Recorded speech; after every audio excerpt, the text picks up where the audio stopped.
ప్రభువైన యేసుక్రీస్తు నామమునకే మహిమ కలుగును గాక. ఆమేన్. ఆయన వెంబడించాలి అంటే ఆయన సిలువను ఎత్తుకొని మనం ఆయనని వెంబడింపాలి అంటే సిలువ మొయ్యాలి. ఏం నేర్చుకున్నాం చెప్పండి? మొదటిది సిలువను మొయ్యాలి అని నేర్చుకున్నాం. రెండవది సిలువకు మనల్ని మనం వేసుకోవాలని నేర్చుకున్నాం. ఏం నేర్చుకున్నాం? సిలువకి మనల్ని మనం వేసుకోవాలని నేర్చుకున్నాం. ఈరోజు మూడవ రోజు. అయితే ఇప్పుడు మనం సిలువను మోస్తున్నప్పుడు వాక్యం విని ఏదో మోద్దామని ప్రయత్నం చేస్తుంటాం. మోసే ప్రయత్నం చేస్తున్నప్పుడు, మనల్ని మనం సిలువకి వేసుకునే ప్రయత్నం చేస్తున్నప్పుడు, ఆ అలవాట్లను మానుకునే ప్రయత్నం చేస్తున్నప్పుడు దానిని అభ్యంతరపరిచేవారిగా ఉంటారు కొద్దిమంది. ఎవరు చెప్పండి? సిలువను అభ్యంతరపరిచే క్రైస్తవులు. ఇప్పుడు మనందరం క్రైస్తవులమే. ఏ గుంపులో ఉన్నామో మనల్ని మనం పరీక్షించుకోవాలి. అవునా? సిలువను మోసే క్రైస్తవుడిగా ఉన్నామా? సిలువకు వేసుకునే క్రైస్తవుడిగా ఉన్నామా? లేదా సిలువను అబ్బో ఈ సిలువ అంటేనే మనకి చాలా కష్టం అని చెప్పి దానిని సిలువ విషయమై అభ్యంతరం కలిగించేవారిగా ఉన్నామా? మనకి మనం అభ్యంతరపడతాం, మోయలేము, ఇంకొకరిని మోయనివ్వం. ఆ సంగతిని ఈరోజు మనం ధ్యానం చేసుకుందాం. ఏంటి చెప్పండి? సిలువను అభ్యంతరపరిచే క్రైస్తవులుగా మరి మనం ఉన్నామా, లేదా సిలువను మోసే క్రైస్తవులముగా ఉన్నామా? ఇక్కడ మనం చదువుకున్న వాక్య భాగంలో చూసుకున్నట్లయితే మత్తయి సువార్త 16:21 నుండి మనం చూస్తే యేసు ప్రభుల వారు చెప్తూ ఉన్నారు. ఏమని చెప్తూ ఉన్నారు? ఇంకా తన చివరి గడియలు సమీపించాయి కాబట్టి నేను యెరూషలేమునకు వెళ్ళాలి, పెద్దల చేత, ప్రధాన యాజకుల చేత, శాస్త్రుల చేత అనేక హింసలు పొందాలి. ఎన్ని పొందాలి?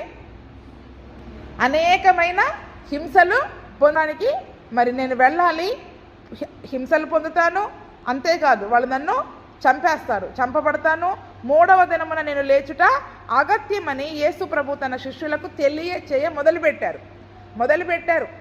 ఇంకా దాన్ని పూర్తి చేయలే. ఎప్పుడైతే యేసు ప్రభుల వారు హింసలు పొందుతారు, చంపబడతారు అన్న మాట పేతురు గారు విన్నారో వెంటనే ఏమంటున్నారంట పేతురు గారు? అక్కడ ఆయన చేయి పట్టుకున్నారు. 22వ వచనంలో ఏముంది? పేతురు ఆయన చేయి పట్టుకుని, ప్రభువా అది నీకు దూరమగునుగాక, అది నీకెన్నడూ కలగదని ఆయనను గద్దింపసాగెను కదండి. అక్కడ యేసు ప్రభుల వారు మొదలు పెడుతూ ఉన్నారు. ఎందుకంటే నేను ఈ లోకంలోనికి వచ్చిందే మరి అనేకుల పాపముల కొరకు బలిగా అర్పింపబడడానికి గొర్రెపిల్లగా మరి నేను వచ్చాను. కాబట్టి నేను ఖచ్చితంగా హింసలు పొందవలసి ఉంది, చంపబడవలసి ఉంది. చంపబడినా కూడా మూడవ దినమున నేను తిరిగి లేచుట ఖచ్చితం, అగత్యమని చెబుతూ ఉండగానే ఇప్పుడు పేతురు గారికి యేసు ప్రభు అంటే చాలా ఇష్టం కదండి. యేసు ప్రభుని ఎక్కువగా ప్రేమించిన శిష్యుడు పేతురు గారికి కూడా యేసు ప్రభు అంటే చాలా ఇష్టం. కాబట్టి యేసు అంటే చాలా ఇష్టం. మనం ఎవరినైనా బాగా ప్రేమించామనుకోండి, ఆ ప్రేమించే వాళ్ళకి ఒక కష్టం కలుగుతుంది, బాధ కలుగుతుంది, హింస కలుగుతుంది అని సంగతి మనం తెలుసుకున్నప్పుడు మనం ఏం చేస్తాం? అంగీకరిస్తామా? పర్వాలేదండి, పడండి అని అంటామా? అనలేం కదా. మరి పేతురు గారు కూడా అదే పని చేశారు. ఏమన్నారు అక్కడ? పేతురు గారు కూడా అదే పని చేశారు. అయ్యో నేను ప్రేమిస్తున్న నా ప్రభువు, మా కొరకు వచ్చిన, ఈ లోకానికి వచ్చిన, మెస్సేగా దిగి వచ్చిన మా యేసు ప్రభుల వారు ఇన్ని హింసలు పొందాలా, ఇన్ని హింసలు పడాలా, చంపబడతారా అని చెప్పి యేసే చేయి పట్టుకుని ఏమంటున్నారంట? ప్రభువా అది నీకు దూరమగునుగాక. అది అంటే ఏంటి? అక్కడ హింసలు. ఆ హింసలే కానీ, కష్టమే కానీ, బాధే కానీ, ఆ శ్రమలే కానీ అవన్నీ కూడా నీకు దూరమగునుగాక. అసలు అవి నీ జీవితంలో ఎన్నడూ కలగదు. మన జీవితంలో కష్టం అనేదే రాకూడదు, హింస అనేదే రాకూడదు, అవమానం అనేదే రాకూడదు. అసలు ఎలాగుండాలంటే ఎలా పుట్టామో అలాగే చచ్చిపోవాలి కదండి. మరి ఎలా రాటుదేలుతాం చెప్పండి? జీవితంలో పోరాటంలో ఎలా రాటుదేలుతాం చెప్పండి? మరి దేనికి ఓర్చుకోలేకపోతే అలాగా పేతురు గారు కూడా ఏమంటున్నారు? అసలు శ్రమ, హింస అనేది మీ జీవితంలో ఎప్పుడు కలగకూడదయ్యా. నేనైతే అదే కోరుకుంటున్నా. నేనైతే కరెక్టేనా కాదా? కోరుకుంటామా లేదా? ఎవరమైనా కోరుకుంటాం. కానీ మరి యేసు ప్రభుల వారు ఏమన్నారు చెప్పండి? అక్కడ పేతురు వైపు తిరిగి ఏమన్నారు? సాతానా నా వెనుకకు పొమ్ము, నీవు నాకు అభ్యంతర కారణమై ఉన్నావు. నీవు మనుషుల సంగతులనే తలంచుచున్నావు కానీ దేవుని సంగతులను తలంపకై ఉన్నావు. ఏమంటున్నారు చెప్పండి? సాతానా. మంచి కోరుకుంటే సాతాను అని అంటున్నాడు అక్కడ. అంటే చూడండి అక్కడ మరి పేతురులో సాతాను ఉండి యేసు ప్రభుల వారు ఏ సిలువ యాగం అయితే ఇవ్వడానికి వచ్చారో దాన్ని జరిగించకుండా ఏం చేయాలంటున్నాడు? ఆటంకపరచాలంటున్నాడు. యేసు ప్రభుల వారు ఆ సిలువలో బలి అయితే ఏమవుతుంది చెప్పండి? లోకమంతటికీ పాప విమోచన దొరుకుతుంది, లోకమంతా రక్షించబడుతుంది. వాడితో కూడా నరకానికి పోవడానికి ఎవరు ఉండరు కదా, ఇక వారితో కూడా నరకానికి పోవడానికి ఎవరు ఉండరు. కాబట్టి ఏం చేస్తున్నాడు? కూడా మనం కూడా తీసుకెళ్ళబడాలని నెమ్మదిగా అసలు ఆ కార్యం అనేది జరగకుండా ఆపాలని ప్రయత్నం చేస్తున్నాడు.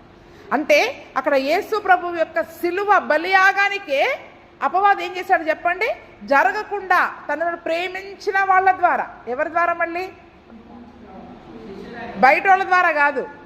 ఎవరైతే మనల్ని ఎక్కువగా ప్రేమిస్తారో, ప్రేమించిన వాళ్ళే కాదు, వాళ్ళు మనల్ని ప్రేమించే వాళ్ళ ద్వారా, ఎవరి ద్వారానైనా కూడా అపవాది ఏం చేస్తాడు చెప్పండి?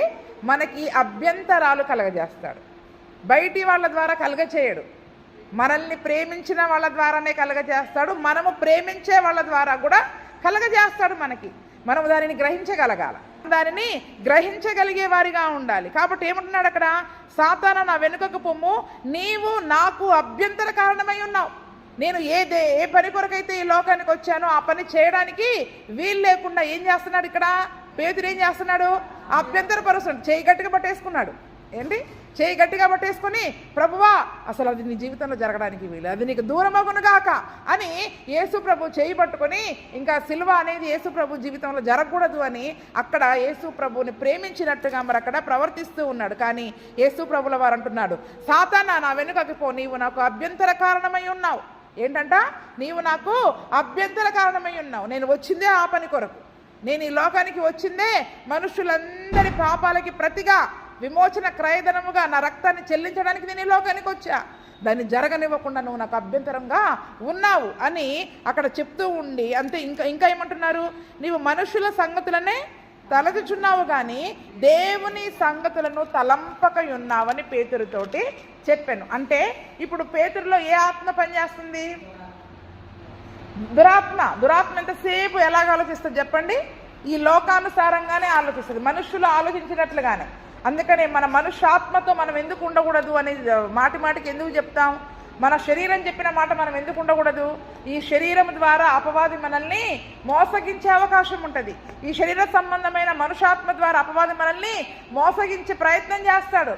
కాబట్టి ఈ శరీరాత్మ మనలో ఉన్న శరీర సంబంధమైన ఆలోచనలకు మనం లోబడితే అది దేవుని యొక్క పనికి అభ్యంతరంగానే ఉంటుంది. అది దేవుని యొక్క పనికి అభ్యంతరంగానే ఉంటుంది. అందుకే నువ్వు ఎంతసేపు మనుషులు ఆలోచించినట్లు మనుషుల గురించి ఆలోచిస్తున్నావేంటి? నన్ను ఒక మనిషిగా చూస్తున్నావేంటి నువ్వు ఇప్పుడు? కదండి, మనిషిగా చూస్తున్నావు. కానీ ఆయన ఎవరు? పరలోకం నుండి దిగి వచ్చిన మనుష్య కుమారుడు. ఆయన సిలువ వేయబడవలసి ఉంది. మరి దేవుని చిత్తాన్ని నువ్వు గ్రహించలేకపోతున్నావు ఎందుకు? ఇక్కడ దేవుని చిత్తం ఏంటి? సిలువ వేయబడాలి. దేవుని చిత్తం ఏంటి? సిలువ వేయబడాలి. కానీ నువ్వెలాగ ఆలోచిస్తున్నావు? అబ్బో, నేను ప్రేమించే వాళ్ళకి ఏ కష్టం కలగకూడదు, నేను ప్రేమించే వాళ్ళకి ఏ కష్టం. అది మనుషులు ఆలోచించే పద్ధతి. కానీ దేవుడు ఎలాగ ఆలోచిస్తున్నాడు? మనల్ని తను ప్రేమించాడు. అంటే తన కుమారుణ్ణి ప్రేమించలేదా? తన ఏకైక ప్రియస్తుతిని మరి మనందరి కొరకు పంపించాడు. కుమారుడు యొక్క మరణం ద్వారా మరి తండ్రికి కూడా దుఃఖం ఉంటుందా లేదా అక్కడ చూడండి. అయినా కూడా తన వేదనగా అంచి తృప్తి పొందాడు. ఎందుకంటే మనందరి పాపాల కొరకు కుమారుణ్ణి పణంగా పెట్టాడు. అక్కడ మనందరి పాపాల కొరకు కుమారుణ్ణి పణంగా పెట్టాడు. అందులో తండ్రికి కూడా ఎంతో బాధ ఉంటుంది. అయినా ఎందుకు ఆ పని కొరకు పంపించాడు? మనందరినీ ప్రేమించాడు. కాబట్టి మనందరినీ ప్రేమించాడు. మనందరికీ ఈ యొక్క విడుదల కొరకు, పాప విమోచనము కొరకు, ఆ నరక శిక్ష నుండి తప్పించబడడం కొరకు మరి తన కుమారుణ్ణి అక్కడ పడమగా పెట్టాడు. కాబట్టి మరి ఆ యొక్క పని దేవుని చిత్తాన్ని జరగనివ్వకుండా అక్కడ పేతురులో అపవాది దూరి ఏం చేస్తా ఉన్నాడు చెప్పండి? దేవునికి అభ్యంతర కారణముగా ఉంటూ ఉన్నాడు. అందుకనే యేసు ప్రభుల వారు వెంటనే అన్నాడు. అప్పుడు యేసు ఏమంటున్నాడు? శిష్యుల వైపు చూచి, ఎవడైనను నన్ను వెంబడింపగోరిన ఎడల తన్ను తాను ఉపేక్షించుకొని తన సిలువనెత్తుకొని నన్ను, ఇక్కడేమో శిష్యులను చూచి అని ఉంటుంది. మనం మొన్న లూకాసు వార్తలో చదువుకున్నప్పుడు యేసు అందరితో ఇట్లా అన్నాడు. ఎవరితో చెప్పండి? అందరితో ఇట్లా అన్నాడు. కాబట్టి ఎవడైనా యేసు ప్రభువుని వెంబడించాలి అనుకుంటే, యేసు ప్రభువుని నమ్ముకోవాలి అనుకుంటే, యేసు ప్రభు యందు విశ్వాసం ఉంచాలి అనుకుంటే వాళ్ళు ఏం చేయాలి చెప్పండి? తన్ను తాను ఉపేక్షించుకొని తన సిలువనెత్తుకొని వెంబడించాల్సిందే. అంటే ఇప్పుడు అందుకని నేను ముందేం చెప్పా? సిలువను మోసే క్రైస్తవులుగా మనం ఉండాలి. మనల్ని మనం సిలువకు వేసుకునే క్రైస్తవులుగా మనం ఉండాలి. అయితే ఇప్పుడు మనల్ని ఎవరు అభ్యంతరపరుస్తున్నారు చెప్పండి? ఇప్పుడు సిలువను మోయడంలో సిలువను మోయడంలో మనల్ని ఎందుకు మోయలేకపోతున్నాం? మరి సిలువ ఇప్పుడు ఎందుకు మనల్ని మనం సిలువేసుకోలేకపోతున్నాం?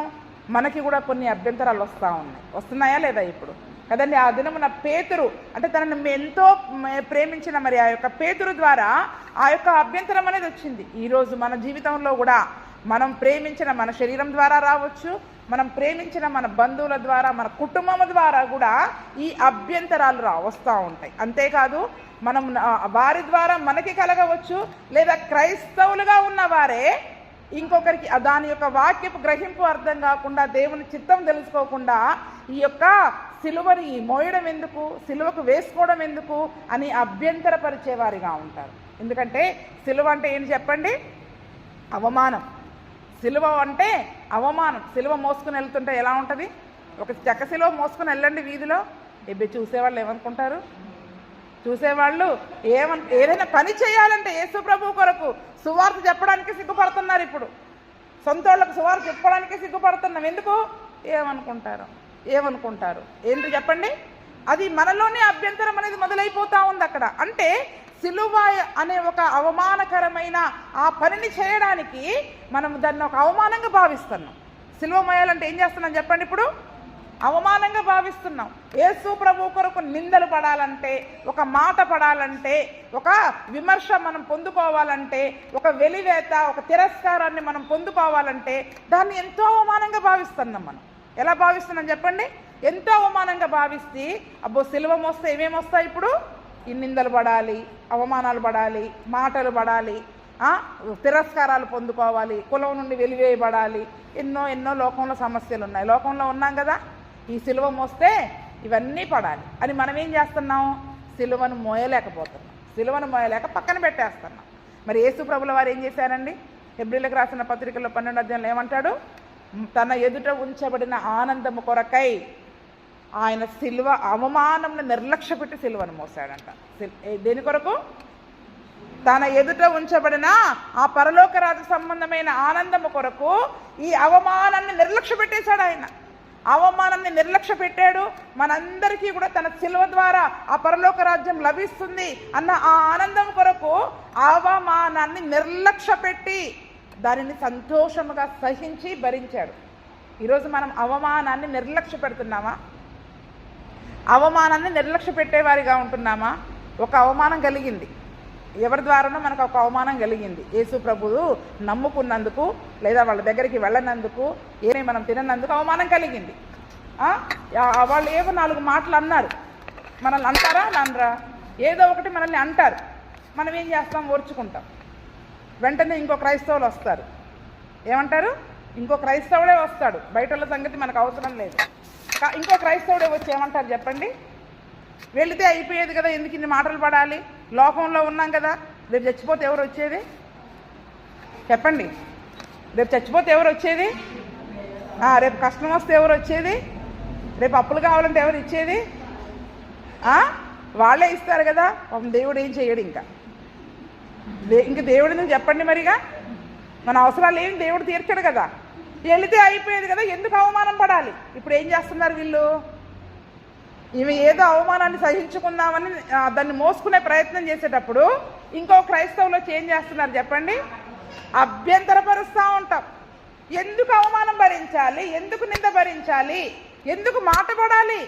యేసు ప్రభు కొరకు మనం ఎందుకు మాట పడాలి? మోస్తే వెళితే అయిపోద్ది కదా, అసలు ఏ గొడవ ఉండదు. అవునా? అప్పుడు మనం ఏం చేస్తున్నాం? వెళితే సిలువను పక్కన పెట్టేసి వెళ్ళిపోతాం.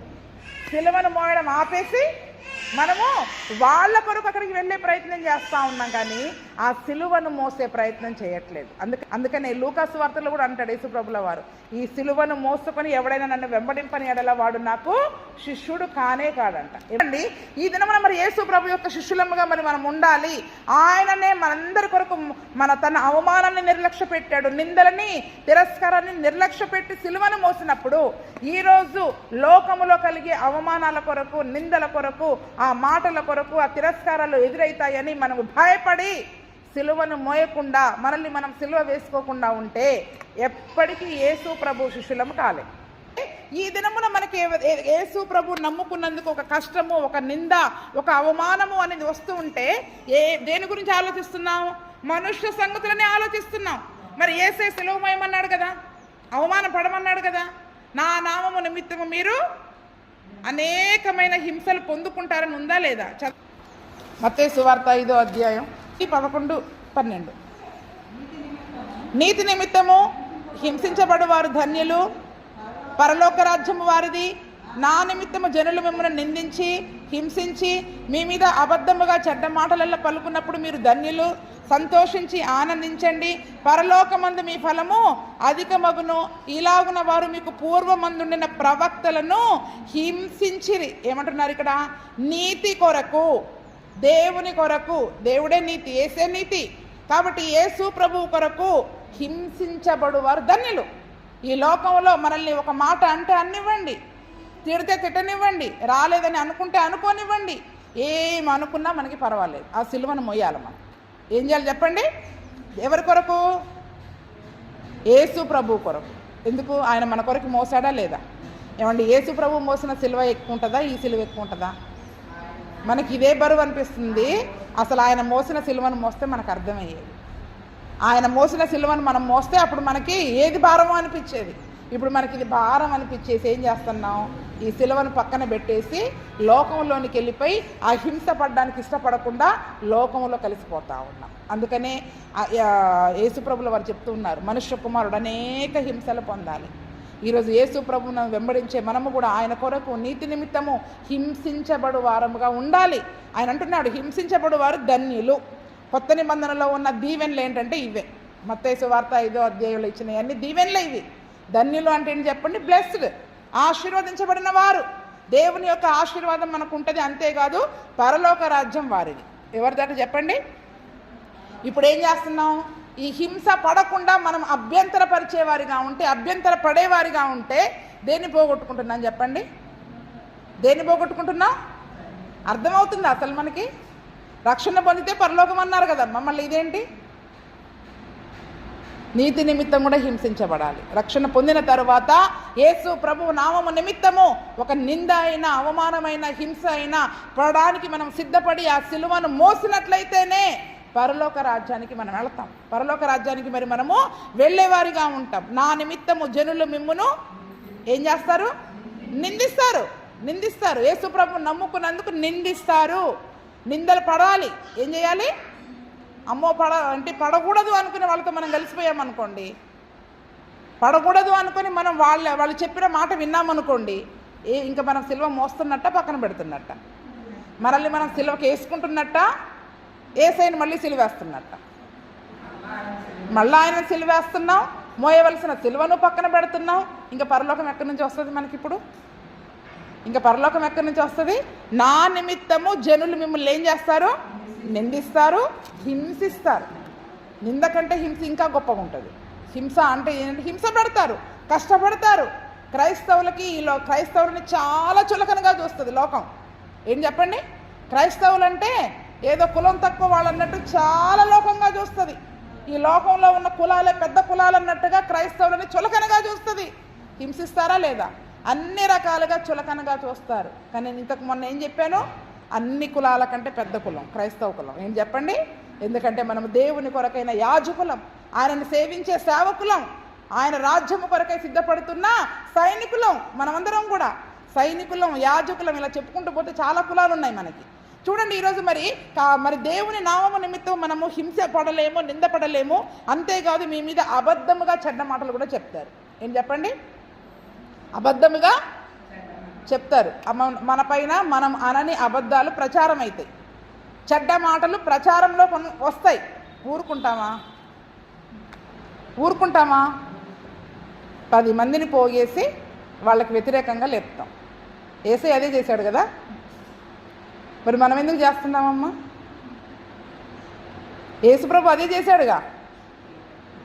ఇప్పుడు నేను అబద్ధం ఆడకున్నా నా గురించి ఇన్ని మాటలు అంటున్నారని 10 మందిని పోగేసి వాళ్ళ గురించి మళ్ళీ మొదలు పెడతాం. ఎవరి గురించి మొదలు పెడతాం? యేసయ్య చేశాడా చేయలేదా? చేయనప్పుడు మరి మనం ఎందుకు చేయాలి చెప్పండి? ఏమన్నారు? ఆ నిందలు పడాలా? అనుకుంటే అనుకోనివ్వండి. ఊరంతా మాట్లాడుకున్నా పర్వాలేదు, అనుకోనివ్వండి. అవునా? ఆ రోజు యోసేపు ఏ పాపం చేయలేదండి, పాపం నుంచి పారిపోయాడు. కానీ ఏ పేరు వచ్చేసింది ఆయనకి? రేపిస్ట్ అని పేరు వచ్చేసింది. రేప్ చేశాడు, యజమానుని భార్యని రేప్ చేశాడు. దేశమంతా యోసేపుని ఎందుకు జైలు వేశారు? అంత మంచిగా ఉండేవాడు కదా. రేప్ చేయబోయాడండి వాళ్ళ యజమాని భార్యని. ఎంత పాపిష్టుడు! ఆ బానిస కుర్రోని తీసుకొచ్చి అక్కడ పెడితే ఊరంతా అదే పని. ఎక్కడైనా యోసేపు లేచి నా మీద వచ్చిన ఈ అబద్ధం, నా మీద ప్రచారమైన ఈ అబద్ధము సరి అయింది కాదని కొద్దిమందిని పోగేసుకొని వ్యతిరేకంగా తిరుగుబాటు చేశాడా? ఏం చేశాడు? మౌనంగా భరించాడు, ఆ హింసను భరించాడు, అవమానాన్ని భరించాడు. చూడండి, ఆది కాండం నుంచి మనం చూసుకున్నట్లయితే అబ్రహాం సిలువను మోసాడు. అందరినీ విడిచిపెట్టి భారమైన సిలువను, ఒంటరితనం అనే సిలువను మోసుకుంటూ వచ్చాడు. అబద్ధముగా తన పైన చెడ్డ మాటలు ప్రచారమైనప్పుడు ఆ సిలువను యోసేపు మోసాడు, దావీదు మోసాడు, దానియేలు మోసాడు, షడ్రక్ మెషక్ అబేద్నెగోలు మోసారు. పరిశుద్ధ గ్రంథంలో భక్తులందరూ సిలువను మోసారు. యేసు ప్రభు సిలువ వేయబడక ముందే అవన్నీ భరించుకుంటూ వస్తూ ఉన్నారు. కానీ ఈరోజు మన దగ్గరికి వచ్చేసరికి మనకి మనమే అభ్యంతరమైపోతున్నాం. మనకి మనమే ఏం చేస్తా ఉన్నాం చెప్పండి? అభ్యంతర కారణంగా ఉంటున్నాం. ఇప్పుడు అభ్యంతరపరిచే పేతురుని ఏమన్నాడు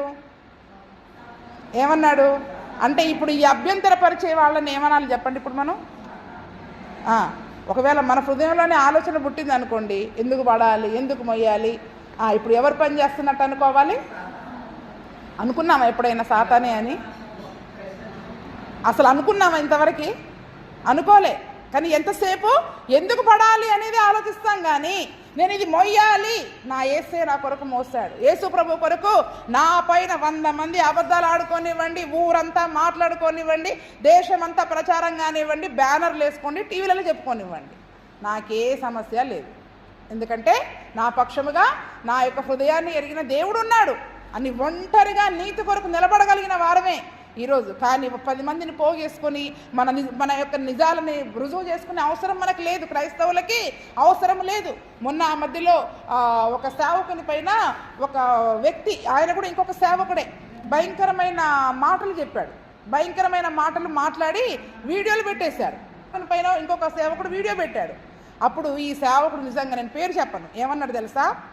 నా పైన వ్యతిరేకముగా తిరుగుబాటు చేసిన ఆ సేవకుని గురించి ఒక్కరు కూడా మాట్లాడద్దు. ఏమన్నాడు చెప్పండి? ఒక్కరు కూడా అతనికి విరోధంగా మీరు మాట్లాడొద్దు. చాలామంది ఏం చేస్తున్నారంటే, ఇప్పుడు యూట్యూబ్లలో ఏ సేవకుని గురించి అన్నా తప్పుగా మాట్లాడారనుకోండి, ఈ సేవకునికి అభిమానులు ఉంటారు కదా, వీళ్ళు ఆయనను తిట్టుకుంటూ కామెంట్లు పెడతారు. మళ్ళీ వాళ్ళు తిట్లు చూస్తారు కదా, అప్పుడు వాళ్ళ సేవకుల అభిమానులు ఏం చేస్తారు? వీళ్ళని తిట్టుకుంటూ వీళ్ళు అక్కడ ఏమైపోతుంది చెప్పండి? ఇప్పుడు ఒకరు నేను చెప్పా కదా, పౌలు ఎవడు, అప్పుల్లో ఎవడు, ఆ అసూయలు, కలహాలు. అయితే ఈ సేవకుడు ఒకటే చెప్పాడు, నా గురించి వాళ్ళు 100 అన్నా పర్వాలేదు, కానీ మీరు ఒక్క మాట అతని గురించి మాట్లాడొద్దు, కామెంట్స్ పెట్టొద్దు, వీడియోలు చేయవద్దు, దేవుడు చూసుకుంటాడు అని వాళ్ళు మౌనంగా ఉన్నారు. కొన్ని రోజుల తర్వాత మళ్ళీ ఆ సేవకుడే తన తప్పు ఒప్పుకొని ఆ యొక్క మళ్ళీ వీడియో పెట్టి ఆ వీడియోలు మొత్తం డిలీట్ చేశాడు. అంటే చూడండి, తను ఓర్చుకున్నందుకు మరి నిజంగా దేవుడు కార్యం చేశాడా లేదా? ఈరోజు మనం ఓర్చుకోలేకపోతున్నాం. ఎందుకంటే అపవాది మనల్ని ఏం చేస్తూ ఉన్నారు? ఆ సిలువ మోయనీయకుండా ఈ అబద్ధం అనే సిలువను ఎందుకు మోస్తావమ్మా నువ్వు? ఎందుకు నీ మీద అబద్ధం మాట్లాడుతున్నప్పుడు నువ్వు ఎందుకు మౌనంగా ఉంటావు? 10 మందిని కూడేసుకొని ఏం చేయి? వాళ్ళపైన తిరుగుబాటు చేయి. అభ్యంతర కారణంగా ఉంటుంది. ఈ అపవాది మనల్ని ఏం చేస్తూ ఉంటాడు?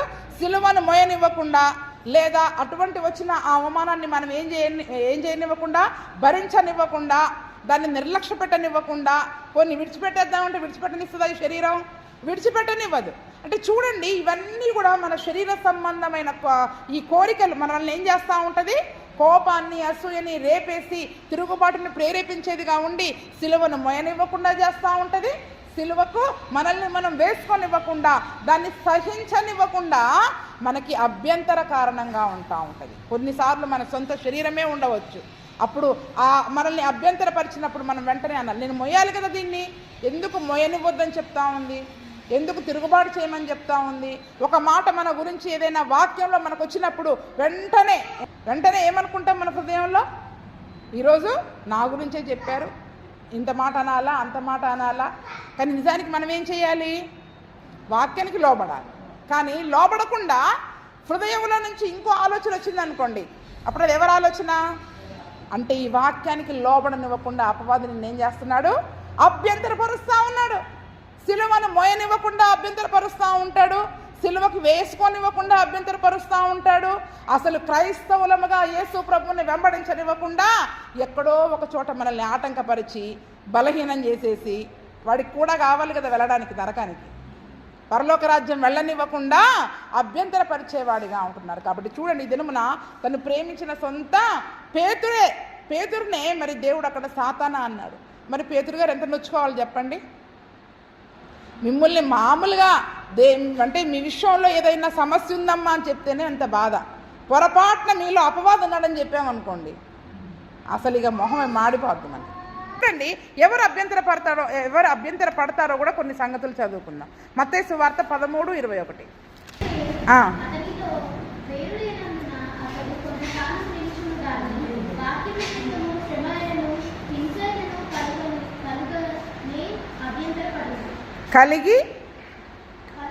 కలుగగానే అభ్యంతర పడతాడు. ఎప్పుడు అభ్యంతర పడతారంటే చెప్పండి. ఇప్పుడు ఎవరు వీళ్ళు? 20 వచనం కూడా మనం చూసుకుంటే, రాతి నేలను విత్తబడిన వాడు వాక్యము విని వెంటనే సంతోషముతో దాన్ని అంగీకరిస్తున్నాడు. అయితే అతనిలో వేరు లేనందున అతడు కొంతకాలము నిలుచును గాని వాక్యము నిమిత్తము శ్రమ అయినను హింస అయినను కలగగానే అభ్యంతర పడతాడు. ఈ యొక్క హింస శ్రమ కలగగానే అభ్యంతర పడిపోయి, అబ్బో ఈ కష్టాలు మన వల్ల కాదు, యేసు ప్రభువుని నమ్ముకుంటే అందరిని విడిచిపెట్టాలంటారు, అక్కడికి వెళ్ళొద్దంటారు, ఇక్కడికి వెళ్ళొద్దంటారు, వాళ్ళతో కలవద్దంటారు, అమ్మో ఈ కష్టాలు మన వల్ల కాదు. ఏం చెప్పండి, ఈ కష్టాలు మన వల్ల కాదు, ఇలాగ అందరిని విడిచిపెట్టుకోవడం, ఈ లోకాన్ని విడిచిపెట్టుకోవడం నా వల్ల కాదు అని చెప్పి అభ్యంతరపడేది ఎవరంట? రాతి నేలను విత్తబడినవాడు. ఎవరండి కదా? ఉపమానం మనకందరికీ తెలుసు, ఉపమానము మనకందరికీ తెలుసు. అయితే రాతి నేలను పడ్డ విత్తనాలు ఎలా ఉంటాయంట? అబ్బా ఏముంది, వాక్యం నిజంగా నా కోసమే చెప్పారు అంటాం, ఇక్కడ చప్పట్లు కొడతాం, వాక్యం చాలా బాగుంది, నా కోసమే చెప్పారు, నిజంగా ఇలాగ ఉండాలి, చప్పట్లు కొట్టుకుంటా ఇంటికి వెళ్తాం, కొన్ని రోజులు బాగుంటాం. అపవాది చూస్తాడు, చప్పట్లు కొడతావు కదా, నువ్వు సాక్ష్యం చెప్తావు కదా నిలబడి. అందుకే నేను చెప్తున్నా, సాక్ష్యం చెప్పిన ప్రతి ఒక్కరు ఇంకా జాగ్రత్తగా ఉండండి, వాళ్ళని మళ్ళీ పడేయాలని చూస్తాడు అపవాది. ఏం చేస్తాడు? ఈ వాక్యం నా కొరకే అని మనం ఎప్పుడైతే నిలబడి సాక్ష్యం చెప్తామో, చప్పట్లు కొడతామో, వెంటనే అపవాది ఉండి ఏం చేస్తాడు? ఒక శ్రమ హింస కలగజేస్తాడు. దానిని బట్టి ఏమైపోతాం చెప్పండి, మనం అభ్యంతర పడిపోయి ఆ విన్న వాక్యం, చప్పట్లు కొట్టిన వాక్యం ఎడిపోద్దో తెలవదు, ఎడిపోద్దో తెలవదు, ఇంకా కష్టం అలా బ్రతకడం, అబ్బో చాలా కష్టం. మరి చప్పట్లు కొట్టాం అప్పుడు, చప్పట్లు కొట్టాం కదమ్మా, మరి బాగుందని. మళ్ళీ కష్టం రాగానే ఏం చేస్తున్నాం? వింటాం కానండి, చేయడం కష్టం, వింటాం కానీ చేయడము కష్టం. ఎవరంట వీళ్ళు? రాతి నేలను పడిన విత్తనాల వంటి వాళ్ళు. ఎందుకంటే ఆ యొక్క వాక్యపు వేరు లోపలికి వెళ్ళట్లేదు, పైపైనే ఉంటూ ఉంది. ఎలా ఉంటుంది చెప్పండి? పైపైనే ఉంటూ ఉంది. అందుకనే ఈరోజు చాలాసార్లు మన హృదయాలు కఠినంగా ఉంటూ ఉన్నాయి, రాతి హృదయాలుగానే ఉంటున్నాయి. వాక్యం ఎంత వింటున్నా, అవునా, వాక్యం ఎంత వింటున్నా కూడా ఈ వాక్యము హృదయము లోపలికి వెళ్ళి చొచ్చుకొని పోయి నాటబడి ఫలించేదిగా ఎందుకు ఉండట్లేదు అంటే, రాతి నేలను కలిగిన హృదయాలుగా మనం ఉంటున్నాం. ఎవరైతే రాతి నేలను కలిగిన హృదయాలుగా ఉంటారో వారు ఒక శ్రమ హింస, వారిపైన ఏదైనా అబద్ధం చెప్పినప్పుడు, వారిపైన ఏదైనా చెడ్డ మాట వచ్చినప్పుడు, నీతి కొరకు ఏదైనా హింస పడాల్సి వచ్చినప్పుడు వాళ్ళు వెంటనే అభ్యంతరపడిపోతారు. ఏం చేస్తారు? వెంటనే అభ్యంతరపడిపోతారు, తట్టుకోలేరు. అసలు ఇంకా తట్టుకోక కొద్దిమంది అయితే యేసు ప్రభుని విడిచిపెట్టేవారిగా ఉంటారు, కొద్దిమంది ఏమో విశ్వాసంలో బలహీనులు అయిపోయేవారిగా ఉంటారు. ఏమైపోతారు చెప్పండి? విశ్వాసంలో బలహీనులైపోయి అల్ప విశ్వాసులుగా అయిపోయేవారిగా ఉంటారు. కాబట్టి ఈ దినమున మరి మన హృదయంలో ఒకవేళ అటువంటి రాతి నేల ఉందేమో, ఆ రాతి నేల మనల్ని ఏం చేస్తుంది చెప్పండి? ఇప్పుడు అభ్యంతరపరుస్తుంది. వెంటనే ఈ రాతి నేల ఏం చేయాలి చెప్పండి? ఇప్పుడు ముక్కలు చేయాలి. వాక్యం అనే సుత్తే తీసుకొని కొడతానే ఉంటాం, ఎంతసేపు దెబ్బ తగులుతుంది అంటున్నారు కానీ ముక్కలు కావట్లేదు. ఎంతసేపు వాక్యం చేత సుత్తే దెబ్బలు తగులుతున్నాయి, ఇన్ని దెబ్బలు కొడతారా, ఇన్ని దెబ్బలు, మరి ముక్కలు కావట్లే కదా, ముక్కలు ఏదా కొట్టాలి, ఏమవ్వాలి చెప్పండి? ఇప్పుడు ఆ రాతి నేల ముక్కలైతేనే ఈ వాక్యం ఫలిస్తుంది, ఫలిస్తేనే శ్రమలు హింసలు, ఈ నీతి కొరకైనా హింసించబడే అనుభవంలోనికి వస్తాం, సిలువ మోసే అనుభవంలోనికి వస్తాం. మరి ఈ రాతి నేల ఉన్నంత వరకు కూడా ఆ వాక్యం ఫలించదు, ఆ హింసలు మనం అనుభవించడానికి మన హృదయం మనల్ని సిద్ధపరచదు, అభ్యంతరపరుస్తూ ఉంటుంది. కాబట్టి చూడండి, ఈ దినమున సిలువను మోయాలన్నా, సిలువను మనల్ని మనం వేసుకోవాలన్నా కూడా కఠినమైన హృదయం ఉంటే గనక ఈ వాక్యం ఫలించదంట. ఈ వాక్యము ఫలించదు. పరలోక రాజ్యానికి కూడా మనం వెళ్ళలేము. ఎక్కడికి వెళ్ళలేము? పరలోక రాజ్యానికి కూడా మరి మనము వెళ్ళలేము. కాబట్టి ఈ దినమున అభ్యంతరపరిచేది మొట్టమొదటిగా మన హృదయమే, రాతి హృదయం. ఏం చెప్పండి? అభ్యంతరపరిచేది మన యొక్క రాతి హృదయమే మనల్ని అభ్యంతరపరుస్తూ ఉంది. కాబట్టి హృదయం అన్నిటికంటే మోసకరమైంది అంటాం. మళ్ళీ మనం ఏమంటాం? నా హృదయం ఏం చెప్తే అది చేస్తాను నేను. వాక్యం పనికిరాదు, సేవకులు పనికిరారు. మన హృదయం ఏం చెప్తే అదే. అది మోసం చేస్తుందమ్మా నిన్నని చెప్తే మీరు లేదు లేదు, నాకు హృదయంలో వచ్చిందంటే అది దేవుడే. ఏం చెప్పండి? నాకు హృదయంలో ఆలోచన వచ్చిందంటే దేవుడే. ఇంకా కానీ అది మోసకరమైందని వాక్యం చెప్తుంది కదా. కాబట్టి ఆ హృదయంలో వచ్చే ఆలోచనని వాక్యంలోకి తీసుకురావాలి. నిజంగా అది వాక్యంలో ఉందా? ఈ హృదయం చెప్తుంది, కానీ వాక్యం అలా చేయమని చెప్తుందా లేదా అని ఎప్పుడైనా వాక్యంతో పోల్చుకున్నారా? లేదు లేదు, నా హృదయం చెప్పిందంటే దేవుడు చెప్పాడు. మనమందరం పరిశుద్ధాత్మతో నిండిపోయిన వాళ్ళం కాబట్టి మనం ఏం చేస్తున్నాం? మోసపరుస్తా ఉన్నాడు అపవాది మనల్ని. మన చేయి పట్టుకొని, ఎందుకమ్మా అన్ని కష్టాలు పడాలని, నువ్వు పడకపోతే ఏంటి, అందరు మిగిలిన వాళ్ళందరూ బాగానే ఉన్నారు కానీ మనల్ని అభ్యంతరపరిచే వారిగా ఉంటున్నారు. కాబట్టి ఈ రాతి నేలను హృదయం ఉన్నంత వరకు కూడా మరి మన జీవితంలో అటువంటి సమస్యలను మరి మనము భరించలేము. అదే మత్తయి సువార్త 10:17. మనుషులను గురించి జాగ్రత్త పడుడి, వారు మిమ్మలను మహాసభలకు అప్పగింతురు, సమాజ మందిరంలో మిమ్మల్ని కొరడాలను కొట్టింతురు. చాలు. ఇక్కడ మనం చూసినట్లయితే ఏమంటున్నారు? ఇంకా మనుషులను గురించి జాగ్రత్త పడండి. ఏ మనుషుల కొరకు నువ్వు సిలువను మోయడం పక్కన పెడుతున్నావు? ఏ బంధువుల కొరకు సిలువను మోయడం పక్కన పెడుతున్నావు? ఏ లోకం కొరకు నువ్వు సిలువను మోయడం పక్కన పెడుతున్నావో ఆ మనుషులే మిమ్మల్ని ఏం చేస్తారు చెప్పండి? రేపు అప్పగిస్తారు.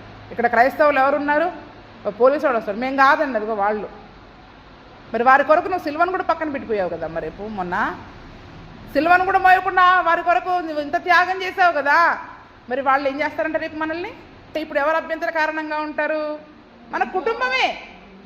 మనం ఎంతో ప్రేమించే మన కుటుంబమే ఆ సిలువను మోయనివ్వకుండా మనల్ని అభ్యంతరపరిచేదిగా ఉంటూ ఉంది. కాబట్టి చూడండి, మనుషులను గురించి జాగ్రత్త పడండి. ఈరోజు మనుషుల మాటలు విని మనం సిలువను పక్కన పెట్టినట్లయితే రేపు వారే మనల్ని ఏం చేస్తారు చెప్పండి? వాళ్ళ మాట విని ప్రార్థనలు మానేస్తాం, వాళ్ళ మాట విని దేవుని కొరకు హింసపడడం మానేస్తాం, వాళ్ళ మాట విని ఒక నిందపడడానికి మనం కష్టపడతా ఉంటాం. అయితే వాళ్ళే రేపు మనల్ని ఏం చేస్తారు? మహాసభలకు అప్పగించి సమాజ మందిరముల మిమ్మల్ని కొరడాలతో కొట్టిస్తారంట. 10:22 కూడా చదవండి. సహోదరుడు సహోదరుని, తండ్రి కుమారుని మరణమునకు అప్పగించెదరు. పిల్లలు తల్లిదండ్రుల మీద లేచి వారిని చంపించెదరు. మీరు నా నామము నిమిత్తం అందరి చేత ద్వేషింపబడుదురు. అంతము వరకు సహించబడిన వాడే వారు ఈ పట్టణంలో మిమ్మల్ని హింసించినప్పుడు మరి ఒక పట్టణానికి పారిపోవుడి. మనుష్య కుమారుడు వచ్చే వరకు మీరు ఇజ్రాయేలు పట్టణములలో సంచారము చేసి ఉండరని నిశ్చయముగా మీతో చెప్పుచున్నాను. ఏమంటున్నాడు కింద? సహోదరుడు నీ అన్నో నీ తమ్ముడో నిన్ను అప్పగిస్తాడు, నీ అక్కో నీ చెల్లో ఎవరి కొరకైతే ఈరోజు సిలువను పక్కన పెట్టి ప్రార్థనలు పక్కన పెట్టి వెళ్తున్నామో రేపు వాళ్ళే అప్పగిస్తారు. నీ తండ్రి, నీ సహోదరుడు. ఇప్పుడు మరి ఆదివారం అని కూడా చూడకుండా, ఉపవాస ప్రార్థనలను కూడా చూడకుండా ఏం చేస్తాం చెప్పండి? మరి తండ్రి కదండి, సొంతోళ్ళు కదండి, బంధువులు కదండి, వెళతా ఉంటాం. రేపు వాళ్ళే ఏం చేస్తారంట?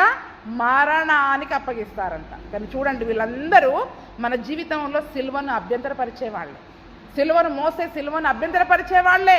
వీళ్ళ ద్వారానే అపవాది మనల్ని ఏం చేస్తూ ఉంటాడు? ప్రేరేపిస్తూ ఉంటాడు. ఒక వారం వెళ్ళకపోతే, ఒక వారం మోయకపోతే మరి వాళ్ళు ఏమని అనుకుంటారు కదా. మరి ఇక్కడ ఏమనుకోవాలి? వాళ్ళు అనుకున్నా ఆ అవమానాన్ని మనం భరించాలి. ఏం చేయమంటున్నాడు యేసుప్రభుల వారు? అనుకున్నా అవమానాన్ని భరించమంటూ ఉన్నాడు. కాబట్టి చూడండి, ఈ దినం మరి ద్వేషము, లోకం మనల్ని ఎక్కడ ద్వేషిస్తుందో అని మనం భయపడుతూ ఉన్నాం. కానీ వాక్యం ఏం చెప్తుంది? నా నామము నిమిత్తం మీరు అందరి చేత ద్వేషించబడతారు. ఉందా లేదా? ఇప్పుడు మనం ఏం చేస్తున్నాం? వాళ్ళు ద్వేషిస్తారని భయపడి సిలువను పక్కన పెట్టి అక్కడికి పోతున్నాం. కానీ వాక్యం ఏం చెప్తుంది? మీరు ద్వేషించబడాలి. ఆ ద్వేషం అనే సిలువను మొయ్యాలి. వాళ్ళు మనల్ని తిట్టుకున్నప్పుడు, మన గురించి మాట్లాడుకున్నప్పుడు, వీళ్ళు మాలో కలవరు అనుకున్నప్పుడు, వాళ్ళు మనల్ని ఎటువంటి ద్వేషపు మాటలు మాట్లాడుతున్నారో ఆ ద్వేషము అనే సిలువను మనం మోయగలగాల. ఇప్పుడు మోయనివ్వకుండా వాళ్ళ మాటలు విని మనం ఏం చేస్తున్నాం చెప్పండి? ఈ సిలువను పక్కన పెట్టి అక్కడికి వెళ్ళిపోతా ఉన్నాం. కానీ వాక్యం ఏం చెప్తుంది? నా నామము నిమిత్తం ద్వేషించబడతారు. మరి మనం ఎంతమందిని ద్వేషించబడుతున్నాం చెప్పండి ఇప్పుడు? అంటున్నారండి, కానీ అందుకనే వెళ్తున్నాం అంటున్నారనే మరి మనము వెళ్ళేవారిగా ఉంటాం. అందుకని చూడండి, అభ్యంతరములు రాక తప్పవంట, కానీ ఎవరి వలన అభ్యంతరాలు వస్తాయో వారికి బహు భయంకరమైన శ్రమ. అదే 18:6-7 చదవండి. మత్తయి సువార్త 18:6-7.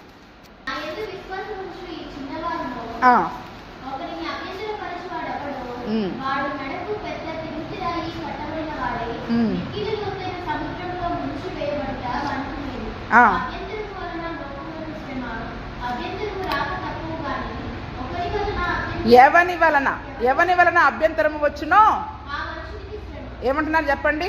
అభ్యంతరముల వలన లోకానికి శ్రమ. ఇప్పుడు ఏ లోకమైతే నిన్ను అభ్యంతరపరుస్తుందో దానికి శ్రమ. వాళ్ళ మాట విని మనం పోయామనుకో, మనం ఆ శ్రమలో పాలువారమైతాం. ఏమైతాం చెప్పండి? ఆ శ్రమలో మనం పాలు పొందుకుంటాం. ఆ శ్రమ నుండే కదా దేవుడు మనం తప్పించింది. అభ్యంతరాలు రాక తప్పవు అంటే వస్తుందా రాదా? సిలువను మోయనివ్వకుండా మనల్ని మనం సిలువ వేసుకొనివ్వకుండా అభ్యంతరాలు వస్తాయి. అందుకే ఉదాహరణగా ఆ సంగతిని రాయించాడు అక్కడ. వస్తాయి, కానీ ఎవరి వలన వస్తుందో వారికి మాత్రం బహు భయంకరమైన శ్రమ. యూదా యేసు ప్రభువుని సిలువకు అప్పగించాడు. బహు భయంకరంగా శ్రమల పాలైపోయాడు. యేసు ప్రభువు కొరకి తన హృదయంలో ఉన్న ఆ ఆలోచనను పక్కన పెట్టలేకపోయాడు. ఏం చేశాడు చెప్పండి? ప్రధాన యాజకులతో కూడా కలిసి దేవుడిని అప్పగించే వ్యక్తిగా ఉన్నాడు. ఈరోజు మనం చాలాసార్లు మన హృదయంలో ఆ పనులు చేస్తూ ఉన్నాం. లోకముతో కలిసి సిలువకి వేసేవారిగా ఉంటున్నాం. లోకముతో కలిసిపోయి, శరీరంతో కలిసిపోయి, దేని కొరకైతే దేని నుండి అయితే దేవుడు మనల్ని ప్రత్యేకించాడో వాళ్ళతో కలిసిపోయి దేవుణ్ణి అవమానపరుస్తున్నాం, దేవుని సిలువకేస్తున్నాం. అందుకని అంటున్నాడు, అభ్యంతరాలు రాక తప్ప వస్తాయి, కానీ ఎవరి వలన వస్తుందో వాళ్ళకి శ్రమ. అందుకే పేతురుని దేవుడు గద్దించాడు. వెంటనే తను సరి చేసుకున్నాడు. ఈరోజు మనం సరి చేసుకోవాలి. ఎలా సరి చేసుకున్నాడు? సాతానని చెడితే ఎందుకు కోపం రాలేదు? మనకెందుకు కోపం వస్తుంది చెప్పండి? ఇప్పుడు మనకెందుకు కోపం వస్తుంది? ఆ రోజు పేతురికి ఎందుకు కోపం రాలే? అలిగి ఇంటికి వెళ్ళిపోయాడు. ఆ రోజు మొహం మార్చుకుని వెళ్ళాడా? ఆత్మ విషయమైన దీనత్వం కలిగి ఉన్నాడు. ఏంటి చెప్పండి? తన ఆత్మ రక్షించబడాలంటే ఆయన గద్దింపుకు నేను లోబడాలి. ఆయన ఆత్మ రక్షించబడాలంటే నేను ఆయన గద్దింపుకి లోబడాలి అని తన ఆత్మ కొరకైన దీనత్వాన్ని కలిగి ఉన్నాడు.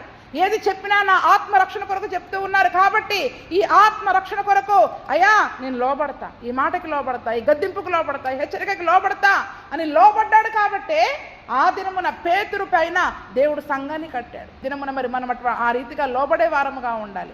కాబట్టి చూడండి, ఈ దినమున అభ్యంతరాలు రాక తప్పవు, కానీ ఎవరి వలన వస్తుందో వారికి మాత్రము శ్రమ.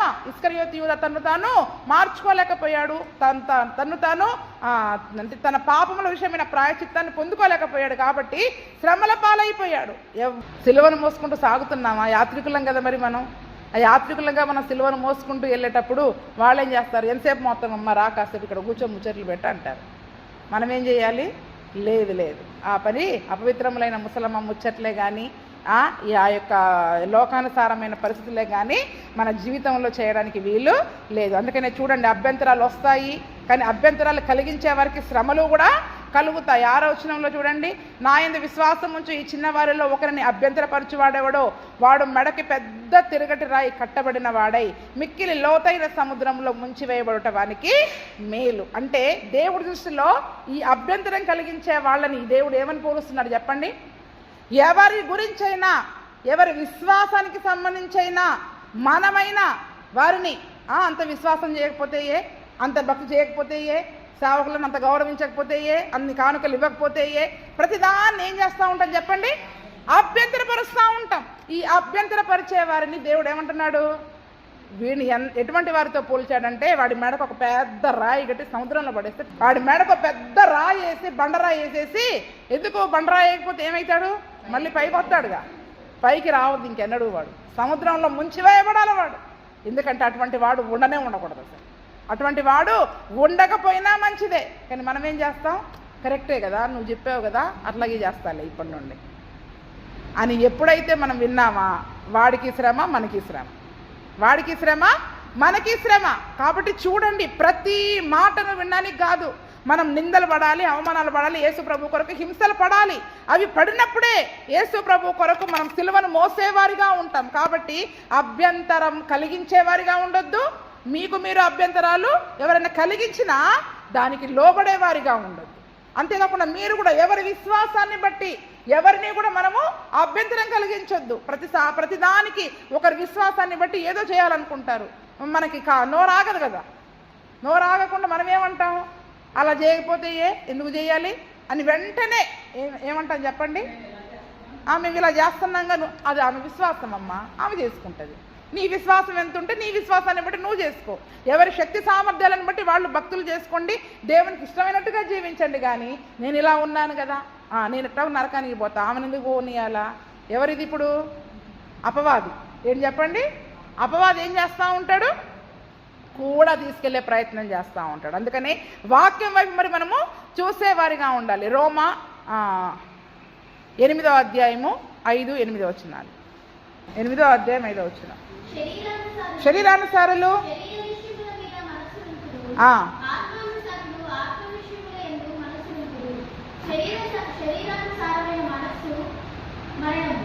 ఆత్మానుసారమైన మనస్సు జీవమును సమాధానమునై ఉన్నది. 5వ వచనంలో ఏమంటున్నాడు?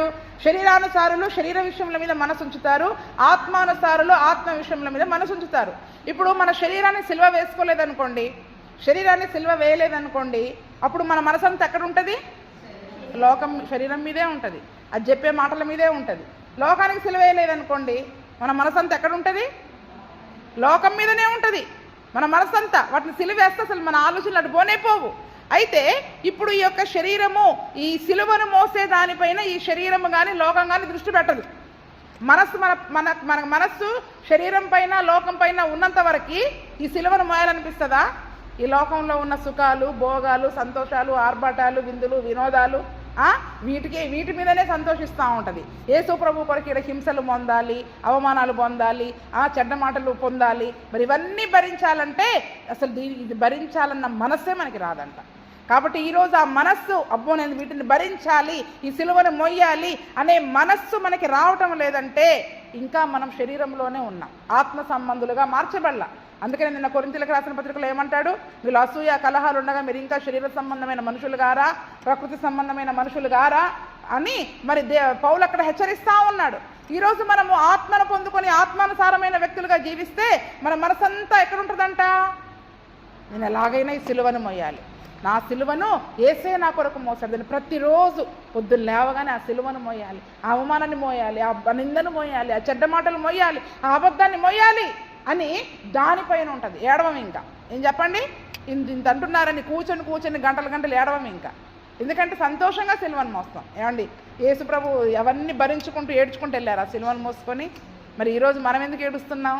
ఆ నిందలు పడుతూ అవమానాలు పడుతూ ఎందుకు ఏడుస్తున్నారు చెప్పండి? అంటే అనుకోనివ్వండి, అవి భరించాలి కదా మనం.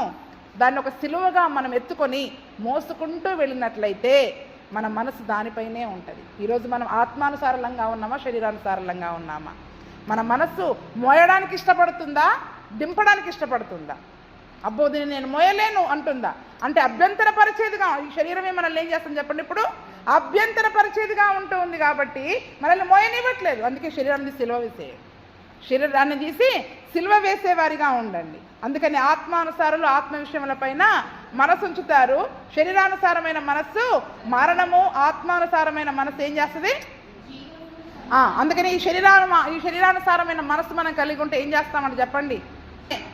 మరణానికి తీసుకెళ్తుంది. అందుకనే అపవాది ఏం చేస్తా ఉన్నాడు చెప్పండి? మనల్ని మరణానికి, ఏ మరణం నుండి అయితే దేవుడు తప్పించాడో ఆ మరణానికి మనల్ని తీసుకుని వెళ్ళాలని ఆ సిలువను మొయ్యనివ్వకుండా అది ప్రయత్నం చేస్తూ ఉంటుంది. కానీ ఆత్మానుసారమైన మనస్సును, ఆ సిలువను మొయ్యాలి అన్న మనస్సును మనం కలిగితే అది మనలో జీవాన్ని నింపుతుంది, సమాధానాన్ని నింపుతుంది. హృదయంలో సమాధానం వస్తుంది. ఎవరన్నా ఎన్నన్నా అనుకోనివ్వండి, సమాధానం ఉంటుంది వారి జీవితంలో. శరీరానుసారమైన మనస్సులలో సమాధానం ఉండదు. ఎంతసేపు ఏడ్చుకుంటూ కూర్చుంటారు. వాళ్ళు ఇలాగన్నారు, వాళ్ళు ఇలాగన్నారు, ఇదే ఏడుపు. అవి ఏడుపు ఇప్పుడు చచ్చిపోయేదాకా ఏడుస్తూనే ఉంటుంది ఇక వాళ్ళు. కానీ ఆత్మానుసారులు దానిని ఒక సిలువగా మోసుకుంటూ, నా యేసయ్య మోసాడు నేను మోయాలనుకున్నప్పుడు అది మనలో జీవాన్ని, ఒక క్రొత్త జీవాన్ని కలిగిస్తుంది, సమాధానాన్ని కలిగిస్తుంది. ఆ సిలువను మోయడానికి కావలసిన శక్తిని కూడా అదే ఇస్తుంది. ఆ ఆత్మ ఏం చేస్తుంది చెప్పండి? మనల్ని శక్తిని దయచేసి సిలువను మోసే శక్తిని కూడా అదే దయచేస్తుంది. ఇప్పుడు యేసు ప్రభుల వారు సిలువను మోసాక వాళ్ళు మరణం పొంది శక్తి పొందుకున్నారా, లేకపోతే బలహీనమైపోయారా? ఆ మరణం ద్వారా ఏమయ్యారు చెప్పండి? ఇప్పుడు మనం కూడా వీటన్నిటిని అవమానాలని వీటన్నిటిని ఆ సిలువకు కొట్టుకుని ఆ సిలువకు మోసుకుంటూ వెళ్ళిపోవాలి. అప్పుడు మనం ఏం పొందుకుంటాం? యేసయ్య ఏ రకంగా అయితే శక్తిని జయాన్ని పొందుకున్నారో అదే శక్తిని జయాన్ని మనం పొందుకుంటాం. ఇన్ని రోజులుగా మనం సిలువ మోయకపోవడమే మనకు శక్తినివ్వట్ల. ఇన్ని రోజులుగా మనల్ని మనం సిలువకు వేసుకోకపోవడమే మనకు శక్తినివ్వట్లే. మన జీవితాల్లో గొప్ప గొప్ప జయాలను మనం పొందుకోలేకపోతా ఉన్నాం. ఈ అవమానాలని నిందలని మోయనివ్వకుండా చేసే ప్రతిదీ కూడా మనకు అభ్యంతర కారణమే. మన జీవితంలో మరి మనకు అది అభ్యంతర కారణమే. 8:17 కూడా చదవండి. మనము పిల్లలమైతే వారసులము అనగా దేవుని వారసులము, క్రీస్తుతో కూడా మహిమ పొందుటకు ఆయనతో శ్రమపడిన ఎడల క్రీస్తు తోడి వారసులం. మనం ఏంటంటే పిల్లలమేనా? ఆయన పిల్లలమేనా కాదా? మనము పిల్లలమైతే ఏంటి చెప్పండి? ఆయన పరలోక రాజ్యానికి వారసులం, ఆయన ఆస్తికి వారసులం, ఆయన సంపదకి వారసులం. పరలోక రాజ్యంలో ఏమేమి ఉన్నాయో అవన్నీ అనుభవించడానికి మనం వారసులం. అవునా? మనల్ని దానికి వారసులనుగా చేస్తే అవన్నీ అనుభవించకూడదు కదా. మరి మనం అవన్నీ అనుభవించనివ్వకుండా ఈ సిలువలు మోయనివ్వకుండా అపవాది మనల్ని ఏం చేస్తూ ఉంటాడు? మనకు అర్థం కావట్లే, అందులో ఉన్న అంతరార్థం మర్మం ఏంటో అర్థం కావట్లే. అందుకే ఏమంటున్నాడు? అనగా దేవుని వారసులం, క్రీస్తుతో కూడా మహిమ పొందుటకు ఆయనతో శ్రమ పడిన ఎడల. ఏం పడాలి ఇప్పుడు మనం? ఆయనతో కూడా. అందుకే క్రీస్తుతో కూడా మనం సిలువను మోసుకుంటూ వెళ్ళాలి. ఆయన శ్రమలు సిలువను మోసుకుంటూ ఎలాగైతే శ్రమలు పొందాడో ఇప్పుడు మనము కూడా ఆ యొక్క సిలువను మోసుకుంటూ శ్రమలు పొందితేనే క్రీస్తుతో కూడా వారసులం అవుతాం. ఎవరు చెప్పండి ఇప్పుడు వారసులు? రక్షణ పొందగానే వారసులం అయ్యాం. అప్పుడు చిన్నపిల్లలే. ఇప్పుడు వయసుకు వచ్చారుగా, సిలువ మోసే శక్తి ఉంది కదా. చిన్నపిల్లలు అప్పుడు అంటే సరే మోసే ఇది లేదనుకోండి. ఒక వయసు వచ్చాక ఇప్పుడు సిలువను మోయగలిగే బలం ఉంది కదా మనకి. ఈ సిలువను మోసే బలం ఉండి కూడా ఆ సిలువను మనం మోయలేకపోతే, మనల్ని మనం సిలువకు వేసుకోలేకపోతే వారసులం ఎప్పటికీ కాలేదు. ఆయనతో శ్రమ పడిన వాడే వారసుడు. ఎవరు చెప్పండి? ఆయనతో శ్రమ పొందిన వాడు మాత్రమే వారసులుగా ఉంటారు. కాబట్టి చూడండి, ఈ దినమున మరి మనం ఎలా ఉన్నాం? 2 కొరింథీ 11, 14, 15 ఇది ఒక్కటి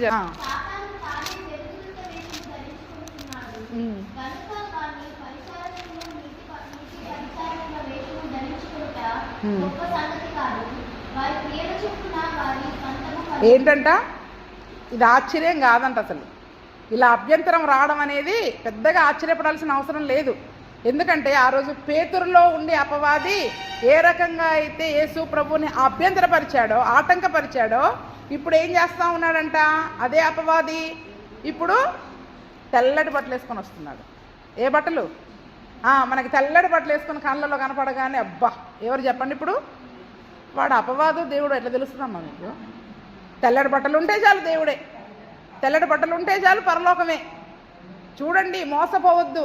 తెల్లటి వెలుగు ఏంటంట? ఒక వెలుగు కనపడితే మనం ఏమనుకుంటాం? అమ్మయ్య ఏసయ్య నాకు కనపడ్డాడు, ఏసయ్య నాకు వాడు ఏసైనా వెలుగు దూతన ఎలా కనపడుతుంది? మనం ఎలా కనిపెట్టగలుగుతాం? ఆ వెలుగును చూసి ఆ వెలుగులో ఏదైనా మనం మాట వినగానే మనం నిజంగానే దానికి లోబడి. చాలా మంది క్రైస్తవులు వెలుగుదూత దర్శనం ఏంటో, దేవుని దర్శనం ఏంటో తెలుసుకోలేకపోతున్నారు.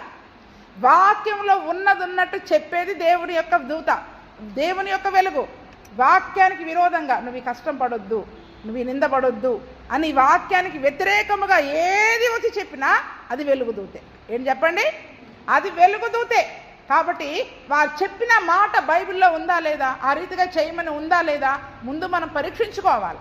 వాక్యము దగ్గరికి వచ్చి మనం పరీక్షించుకుంటే అప్పుడు ఏం చేయాలి? మనం అది వెలుగు దూతనా, నిజంగా దేవుని దూతనా అని మనం అర్థం చేసుకుంటాం. అందుకనే ఈ యొక్క అంత్యకాలంలో సాతాను ఏం చేస్తుందంట? వెలుగు దూత వేషము ధరించుకొనుచున్నాడు కనుక వాని పరిచారకులు, అంటే వాడికి కూడా కొద్దిమంది అంటే అభిమానులు ఉన్నారా లేదా? పరిచారకులు, వాడికి కొద్దిమంది ఒక సైన్యం ఉంది. వాళ్ళు ఏం చేస్తున్నారు? నీతి పరిచారకుల వేషం వేసుకొని వస్తున్నారు. వేషమేమో నీతి పరిచారకుల వేషము, వెలుగుదూత వేషమే. కానీ చెప్పే బోధేంటి? సిలువను మోయొద్దు. ఎందుకు పడాలి సిలువ? అవమానం ఎందుకు పడాలి? నిందెందుకు పడాలి? యేసుప్రభు అన్ని పడ్డాడు కదా, ఇంకా మనం ఎందుకు? మొన్న ఇదేదో లెంట్ డేస్ ఆచారాన్ని పాటిస్తున్నారా? ఇది ఎక్కడ ఆచారం? అభ్యంతరాలు ఇలాగే వస్తుంటాయి. మనం ఆచారం పాటించట్లే, దేన్ని పాటించట్లే, ఆయన సిలువను ధ్యానం చేసుకుంటున్నాం. క్రిస్మస్ పండగకి ముందు మనం ఏం చేస్తాం? సువార్తను ప్రకటిస్తాం. అలాగా ఆయన సిలువ దగ్గరికి వచ్చి గుడ్ ఫ్రైడేకి ముందు అసలు మనం సిలువ వేయబడ్డామా, మనం ఆయన సిలువ ఎందుకు వేయబడ్డాడో తగిన పద్ధతులు అసలు మనలో ఉన్నాయా లేదా మనల్ని మనం పరీక్షించుకుంటున్నాం. కానీ ఏం చేస్తూ ఉంటారు చెప్పండి, ఇప్పుడు ఇవే వెలుగుదూత కార్యాలు. ఏం చెప్పండి, ఈ వెలుగుదూత ఏం చేస్తూ ఉంటుంది, ఇప్పుడు చేయాల్సిన అవసరం లేదు, ఇప్పుడు ఏడవలసిన అవసరం లేదు, ఇప్పుడు బాధపడాల్సిన అవసరం లేదు. ఆయన అవమానాలు పడ్డాడు, నిందలు పడ్డాడు. మనం ఎందుకు అవమానం పడాలి, మనం ఎందుకు నిందలు పడాలి? మనం అనుభవంలో ఉన్నాగా, పెద్దోళ్ళం కదా, అసలు మనం నిందలే పడొద్దు, అవమానమే పడొద్దు అని వెలుగుదూత ఏం చేస్తూ ఉంటుంది చెప్పండి, మనల్ని పడనివ్వకుండా చేస్తూ ఉంటుంది. అందుకని చూడండి, అది ఆశ్చర్యం కాదు. వాడి పరిచారకులు కూడా నీతి పరిచారకుల వేషం ధరించుకుంటే గొప్ప సంగతి కాదు. కానీ వారి క్రియల చొప్పున వారికి అంతం ఉంటుంది, వారి క్రియల చొప్పున వారికి అంతం అనేది ఉంటుంది.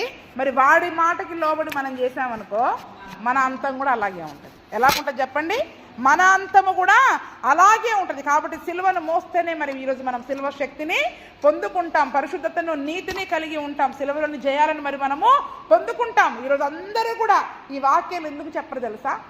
చాలా సంఘాలలో సిలువ వేసుకోండి, సిలువ మోయనని చెప్పరు. ఎందుకు? ఎవరు వస్తారు అలా చెప్తే? ఆశీర్వాదాలు, సమృద్ధి, ప్రాస్పరిటీ, దేవుడు నిన్ను దీవించునుగాక, ఈ సిలువలో కూడా ఇవే. ఏం చెప్పండి, సిలువలో కూడా ఇవే. కానీ అసలు ఇటువంటి సిలువను మోయాలి అన్న సంగతులు మరుగు చేస్తూ ఉంది. నీతి పరిచారకుల వేషం వేసుకుంటున్నారు ఈరోజు చాలామంది సేవకులు. నీతి పరిచారకుల వేషం వేసుకొని ఈ సిలువను మోయనవసరం లేదు, సిలువకు వేసుకొని అవసరం లేదు, సిలువకి సంబంధించింది ఏది మనం చేయాల్సిన అవసరం లేదు అని చెప్పే వాళ్ళందరూ కూడా నీతి పరిచారకుల వేషం వేసుకొని వచ్చిన వెలుగుదూతలు అనమాట. ఏం చెప్పండి, వెలుగుదూతలు. చూడండి, ఆశీర్వాదము, సమృద్ధి మనకు అవసరమే. కానీ మనం ఆయన మాట చొప్పున మనం చేసేవారంగా ఉంటే దీవెనలన్నీ ఆటోమేటిక్గా వచ్చేస్తాయి, దీవెనలన్నీ ఆటోమేటిక్గా వచ్చేస్తూ ఉంటాయి. కాబట్టి ఈ దినం సిలువను మోయమని చాలామంది చెప్పడం లేదు, కానీ యేసు ప్రభువే స్వయంగా చెప్పాడు. యేసు ప్రభు చెప్పిన మాటలలో చాలా విడిచిపెట్టేస్తున్నారు ఈరోజు కదండి. ఈరోజు నిజమైన క్రైస్తవులముగా మనమైతే పరలోకానికి వెళ్దాం. నీతి నిమిత్తం హింసించబడి వారిదే పరలోక రాజ్యం అన్నాడా లేదా? సిలువను మోసిన వాడే ఆయన శిష్యుడు అన్నాడా లేదా? కాబట్టి మనమైతే ఏం చేయాలి చెప్పండి? అందుకే లోకం వైపు చూడొద్దు, ఎవరి మాటల వైపు చూడొద్దు, ఏ సంఘం వైపు చూడొద్దు, వాక్యం వైపు మాత్రమే చూడాలి.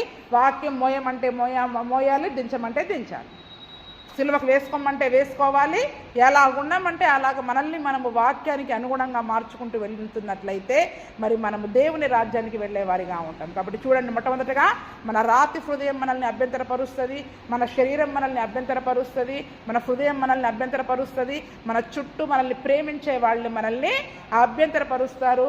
ఏ ఇంటి వాళ్ళనైతే మనం ప్రేమిస్తామో వాళ్ళ ద్వారానే మనం ద్వేషించబడేవారిగా ఉంటాం. అయితే కాబట్టి చూడండి, ఆ దినమున పేతురుని గద్దించాడు దేవుడు. ఈ దినమున మనం మన హృదయాన్ని గద్దించగలుగుతున్నామా? అలా పడడం, అమ్మో నేను నిందపడలేను, అవమానపడ అన్నప్పుడు నోరు మూసుకొని పడు అని ఒక్క మాట మన హృదయంతో మనం చెప్పగలుగుతున్నామా మనం ఈరోజు? ఎందుకంటే నా యేసే సిలువ మోసాడు, నేను పడతా, యేసు ప్రభు నామం కొరకు నేను ఎన్ని శ్రమలైనా పడతా. శ్రమ పడితేనే ఆయనతో వారసులమవుతాం, ఆయన రాజ్యానికి వారసులమవుతాం, ఆయన సమృద్ధికి, ఆశీర్వాదానికి వారసులమవుతాం మరి మనం. కాబట్టి మరి అభ్యంతరాలను జయించి, అభ్యంతర కారణాలను జయించి ఆ సిలువను మోసే కృపను ప్రభువైన యేసుక్రీస్తు మనకందరికీ దయచేయునుగాక. ఆమేన్.